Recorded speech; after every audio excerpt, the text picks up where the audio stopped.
अस्सलाम वालेकुम दोस्तों, मेरा नाम फादिदर और मेरा यूट्यूब चैनल आप देख रहे हैं। आज 22वां रोज़ा, आप सबको बहुत बहुत मुबारक हो। कितनी तेज़ी से रमज़ान गुजर रहा है और एक बार फिर मैं 22वें अफ्तारी मोहम्मद अली के पास एक बार फिर आया हूँ। मोहम्मद अली अस्सलाम वालेकुम। मोहम्मद अली भाई कैसे हैं आप? ठीक है मोहम्मद अली भाई, काम के साथ चल रहा है आपका? बस शुक्र है मालिक का। अच्छा पहले है। बात नहीं है महंगाई की वजह से। नहीं, अल्लाह ताला आपको और भी कारोबार में बरकत दे। अल्लाह हाफ़िज़। मुझे मोहम्मद अली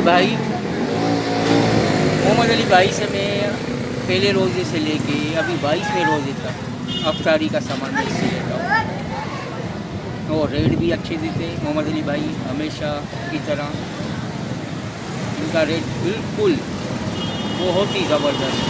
आप दूसरे ठेलों में जाएंगे वो ज़्यादा पैसे लेंगे, मोहम्मद अली के पास जाएंगे ना आप, इंशाल्लाह रेट भी अच्छा देगा आपको।